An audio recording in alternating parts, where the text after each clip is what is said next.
Good afternoon, Chairman McClintock, Ranking Member Japal, and distinguished members of the committee. It is an honor to be here. I thank you for the invitation to share my testimony. My goal is to inspire action to safeguard the lives of migrant children, including the staggering 85,000 that are missing. Today, children will work overnight shifts at slaughterhouses, factories, restaurants to pay their debts to smugglers and traffickers. Today, children will be sold for sex. Today, children will call a hotline to report they are being abused, neglected, and trafficked, and we don't know if they're going to get the help they need.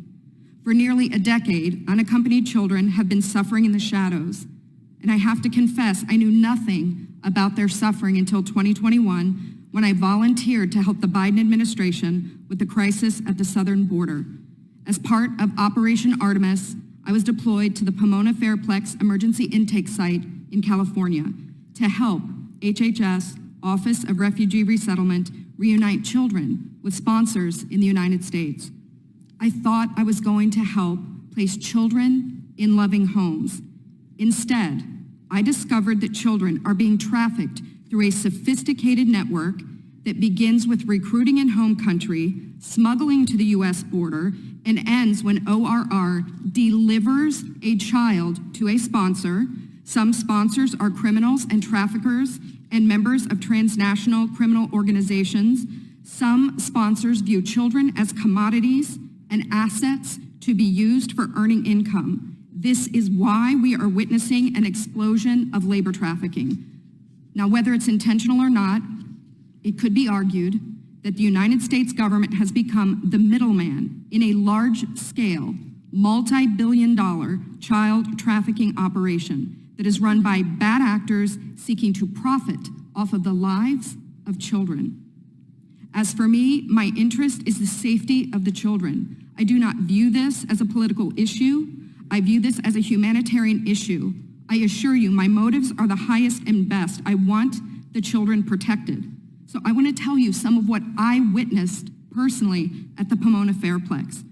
I saw vulnerable indigenous children from Guatemala who speak Mayan dialects and cannot speak Spanish. That means they cannot ask for help in English. They cannot ask for help in Spanish. They become captives of their sponsors. I have sat with case managers as they've cried to tell me the horror of what has happened to children as they make the journey to this country. I saw apartment buildings where 20, 30, and 40 unaccompanied minors have been released. I saw sponsors trying to simultaneously sponsor children from multiple ORR sites at one time. I saw sponsors using multiple addresses to obtain sponsorships of children. And I saw numerous cases of children in debt bondage, and the child knew they had to stay with the sponsor until the debt was paid.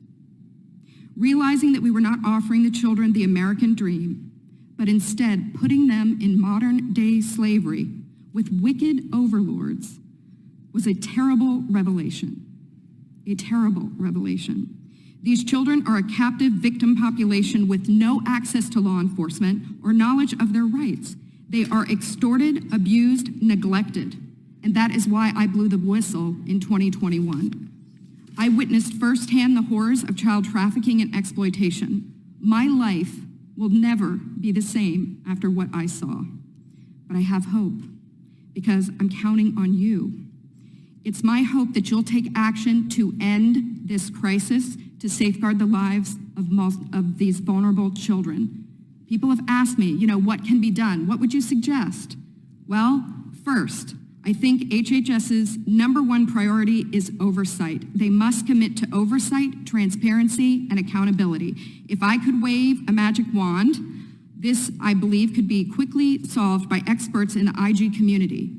There is a Pandemic Analytics Center of Excellence, or the PACE, as we call it. I believe if data analysts at the PACE could look at the data, children could be rescued, criminals could be prosecuted if the PACE had access to this data. It shows where the children are and who has them. I think also We need to change the culture of speed over safety. Speed is the wrong performance measure when dealing with children. We need to revamp the vetting process of sponsors and have case managers who have investigative backgrounds, data analytics backgrounds, some certified fraud examiners. And I think we need to reimagine a system where the sponsor is the accountable party. Sponsors should be required to report to ORR. And lastly, stop retaliating against whistleblowers. Stop retaliating against the people who are trying to tell the truth to save the children. As it is written, a wise man listens to advice while a fool continues in his folly, and HHS needs to be wise to care for these children. Thank you very much.